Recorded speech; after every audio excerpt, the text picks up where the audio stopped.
There's this weird misconception that destination weddings are more expensive than traditional weddings. And I think it's because you hear the phrase destination wedding and you picture some sort of castle in Europe or, the cliffs in Italy. At a bridal show, I'll see couples I see this all the time, my table, and it says destination weddings everywhere. And they go, oh, no, can't do that. It's like I'm selling something like they can't afford. And I'm standing here and I'm like, you're about to spend $70,000 on a wedding in New Jersey. Can we actually talk? I'm Sully. I'm a destination wedding planner, and I specialize in weddings in Mexico and the Caribbean. I've been doing this for over 10 years. In this video, I'm going to put real numbers on this conversation for you.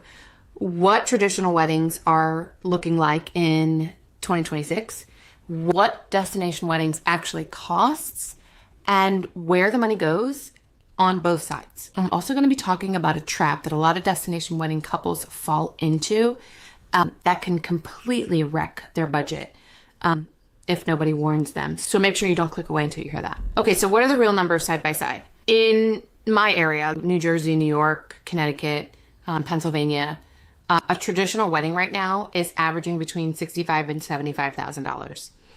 And that's your venue, catering, bar, DJ, florist, videographer, photographer, hair, makeup, all the jazz. But a lot of it is also DIY. So like you're creating your own favors, and that number can climb very, very fast. I saw a girl on TikTok recently whose venue alone, just the venue, was charging her $94,000 for her venue, like nothing else, like nothing else was included. That's just insane. For me and my clients, destination weddings are averaging around $25,000 to $35,000. That includes your flights, your hotel stay, your wedding package, your built-in honeymoon, because obviously you're already in paradise. Why go elsewhere? Hello. So when most people ask me if destination weddings are cheaper, if you look at it from our standpoint, you're saving half, right? Because if your traditional wedding is 65 and your destination wedding is 30, that's girl math I can do. So where does the actual money go? And especially when you're looking at the two options. With a traditional wedding, you're paying for everything separately. Every vendor has their own line item. Every vendor has a contract you have to sign, a deposit that you have to pay, and a final due date for those final payments. Catering is another, DJ is another, florist another, et cetera, et cetera. So you're managing all that by yourself. With a destination wedding, most of that is bundled together through the resort that you're working with. The venue, the food, the drinks, ceremony setup, the official, usually basic decor.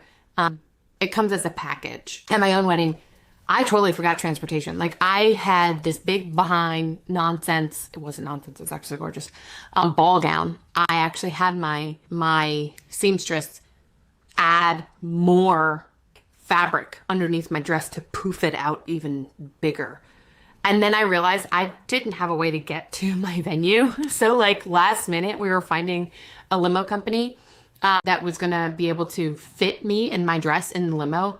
That was fun. Remind me to find a video. I have to find the video of that. They literally had to shove me into the limo. It was hysterical. I also forgot DIY favors. So like a week before the wedding, a whole bunch of friends came over.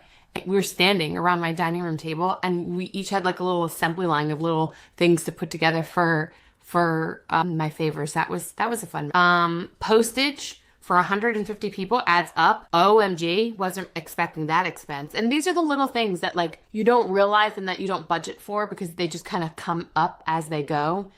So that is where I feel like the biggest budget difference is for destination weddings and traditional weddings, because with the traditional weddings, there's just always something you have to pay for, right? There's always a bill due. With a destination wedding, a lot of that micro costs just kind of disappear. And so here's the trap that a lot of brides might fall into, because you'll go online, you go down the Google rabbit hole, and you'll see all these different resorts offering free wedding, or get married here at this resort for like $5,000. And you're like, okay, yeah, absolutely. I want this. Of course, who doesn't want to do their whole wedding for $5,000? But that's the trap that I was telling you about earlier. A lot of the places that offer free packages, there's a lot of if, ands, or buts that are attached to that. For example, You and X amount of guests have to stay on the property for at least 7 nights. Packages that are like $5,000, that's the starting point, right? And so realistically, when you add in all the things that you actually want for your wedding, the number is going to go up very, very quickly. It also includes specific numbers of guests. So if you look at the line item on the contract, it's like for up to 10 guests. If you're planning on inviting 100 people to your wedding, yeah, that number is going to change very, very fast. If you want upgraded florals, that's extra. If you want your own personal photographer instead of the in-house photographer, that's an upcharge, right? So these things are going to add up. I don't want you to fall into the trap of, oh, this resort's saying it's only going to be $5,000. Know that it's not going to be $5,000 unless you follow the exact letter of what is given to you for that $5,000. It really isn't going to be that much. Now, I'm not saying that to scare you. The final number is still going to be traditionally less expensive than if you were having a wedding at home. It's something that I make sure my clients understand every time we get on a call. By the way, how resort packages work, what's included, what's not included, that's a totally separate video. Make sure you look down in the description for the link to that one. Also, if you want the whole like rundown of planning a destination wedding, make sure you're subscribing to this channel. And then here's the thing that's like seriously pissing me off. I see so many brides going online lately and just like venting about why their photographer is charging you $15,000. That's how much they cost, babe. Like, I see so many brides going online and complaining about costs. The photographer, the florists, all the vendors, they didn't increase prices around the world, right? They're providing you with a service, and that service comes with a fee. They are giving you their time, and that comes with the fee. And it all adds up, babe. If you want all the things, you have to pay for all the things. They don't just magically appear. The same is true with destination weddings, mind you.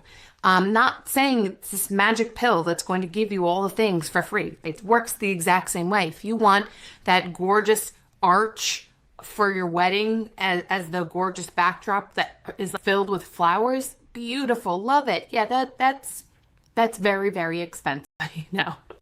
Someone has to ship those flowers to the venue, and then someone has to arrange those flowers on the arch, and then someone has to set up that arch.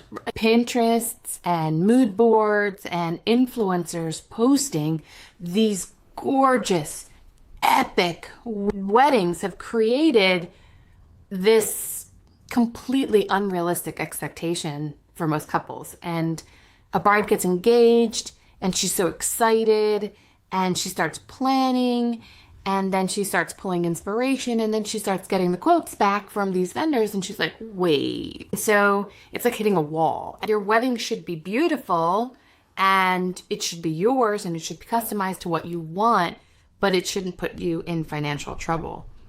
And if you're seeing that the pricing coming back to you for your traditional wedding, the wedding you've always dreamed of, is way more than you thought, might want to consider going the destination wedding route. The numbers don't lie. But for most couples, especially in high cost areas, major cities, destination weddings are significant money. The next question most couples ask after the money question is about the guest list. It's okay, so now what? What do I do? Like, how do I approach this with my guests? How do I invite everybody?